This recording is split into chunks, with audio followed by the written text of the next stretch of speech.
Labą dieną, mūsų laidelės, o man nedzin, kas darosi mūsų gimtajam Ukmergės mieste.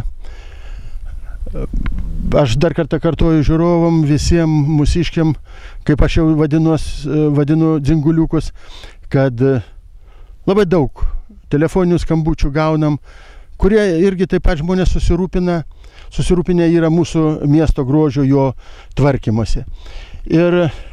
O kai kas sako, sako, žiūrėkit, pritrūksit dzinguliukai darbo greitai.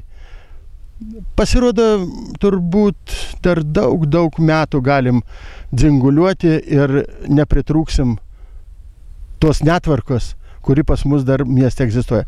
Ir visai atsitiktinai važiuodami pasižiūrėti laidelę norėjom kurti apie per Bugenius einantį dviračių taką. Ogi tai sustojam grožybėje šalia gražių mūsų užsienietiškų fabrikų. O tokį dzingulį matom. Ir nesuprasi, ar negi ranka nebepakyla šitiek aplink žmonių. Galų gale čia teritorija prieina ir mūsų gaspadiniai, kaip aš ją jau dabar pradėjau vadinti. Gaspadinė, vyrai, moteris, mėlė. Oi, norėčiau eiti, bet venis.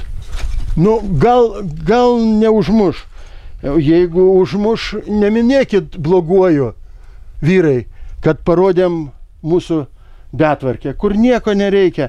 Tai reikia keletos vyrų, ateis tą mūrelį, aišku, jau jį turbūt griauti reikia, neberemontuoti, jeigu jisai nenaudojamas.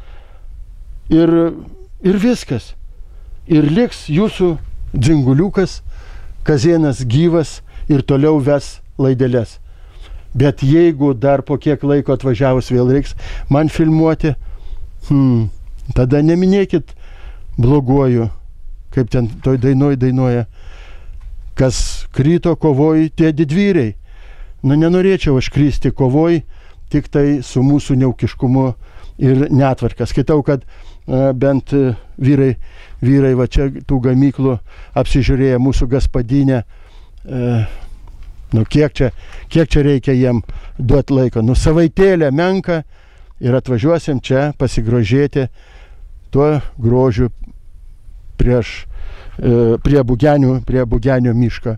Ir jau galėsim važiuoti drąsiai dviračių taku, žinodami, kad niekas ant mūsų neužgrius ir mes laimingai pailsėję, laimingai ir grįšim namo.